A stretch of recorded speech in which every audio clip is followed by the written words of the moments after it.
our conditioning can take us away from our authentic self-expression. And when we are conditioned or living from our conditioning, sometimes it keeps us stuck and blocked. And when we look at the root archetypes underneath our conditioning that can really help us enhance living out the fullest expression of who we are, we can see where sometimes our self-sabotage patterns live.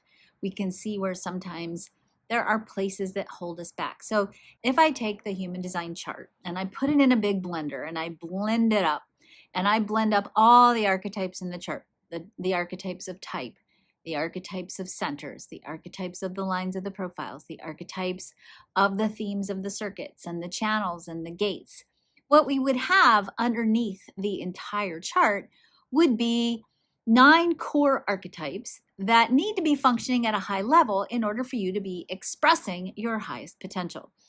So the place where courage lives primarily, and it shows up in a lot of different places in the chart, including in the emotional solar plexus and including in the will center, but the place that we oftentimes really experience the artifacts of the shadow of courage is in the spleen center. So the spleen center is the center for intuition and instinct. It is a center that right now, at this time on the planet, for all of us as human beings, is under tremendous evolutionary pressure. We are learning how to tap into fear and emotional resonant frequencies as the source of our creative power, instead of pushing against fear as a motivator. So this whole part, this whole splenic center, this instinct and intuition always has a function, always has a place, and it also is teaching us how to push through fear and how to know how to leverage fear so that we don't get trapped and stuck in it. Today, I want to explore for you the gate 57. The gate 57 comes off the top inside of the spleen center, and that gate 57 is an energy that is literally the most psychic gate in the chart. There is knowingness that happens in this gate 47, and people who have this energy defined get instant downloads. They know stuff. They don't always know how. They know that they know, but they know. And so if you have this gate defined in your chart, you might find that you have a lot of knowingness, a lot of awareness, a lot of psychic intuitive insights, if you will, about things, and you don't know how you know these things. They just drop into your awareness. That is the power and the beauty of this 57 energy. The highest function of this gate 57 is for us to have a deep sense of inner awareness that allows us to prepare so that when the timing is right, we know what we need to do to take action. Because this 57 is so insightful and aware of what's next and what next right step perhaps needs to be taken, this 57 can sometimes have at its heart, in its shadow, a fear of the future. And oftentimes what we'll see is we have people who have this gate defined who know what's next. And the fear of the possibility of the shadow side of what's next can keep them stuck or blocked. There's also another really interesting conundrum with this energy. So we live in a society, and again, this is part of the evolutionary pressure of what's happening in the splenic center. We live in a society that really thinks, and I say think, it thinks that it values reasoning, logic.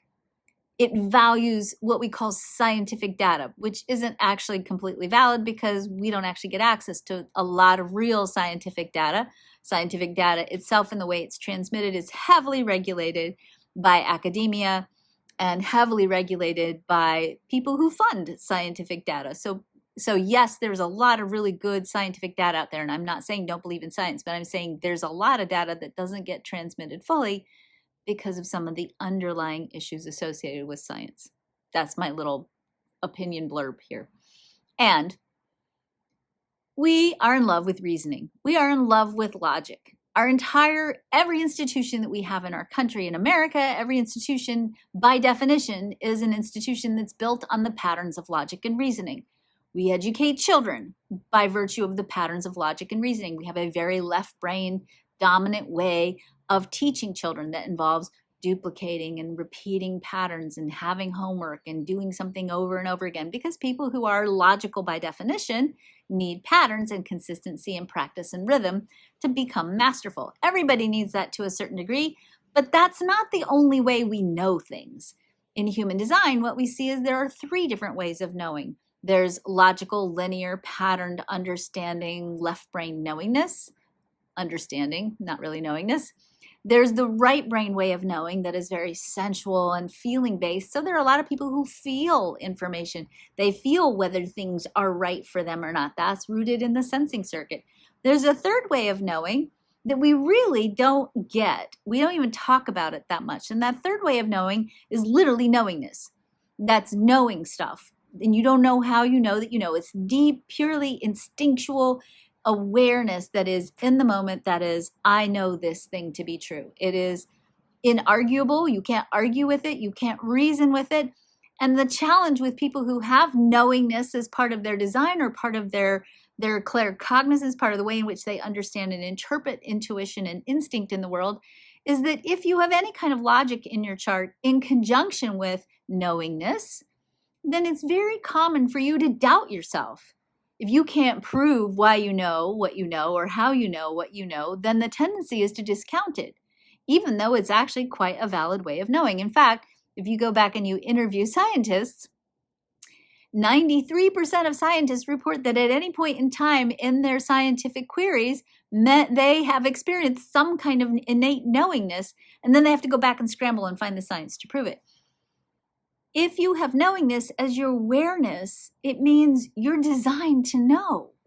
And I really want to encourage you to not doubt your knowingness. You may not know how you know, but it doesn't mean it's any less valid. It doesn't mean that it's any less right.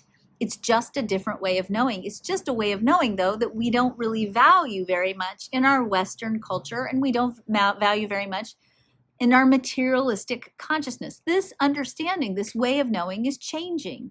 And we're moving into a new way of looking at how we know things. And we're getting more and more comfortable with knowing that we know because we know. And we don't have to prove that we know. We just have to follow our own knowingness.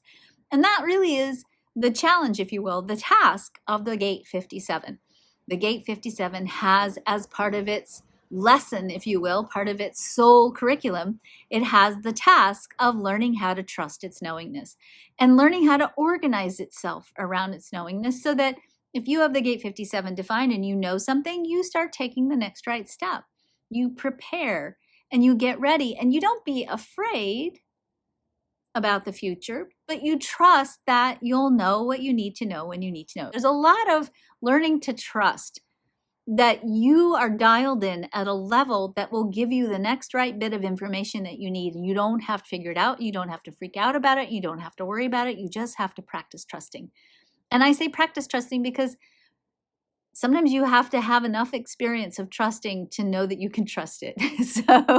So trust that you'll know what you need to know when you need to know it. And certainly I would say for those of you who have a lot of logic or need for logic in trusting yourself, start keeping a log.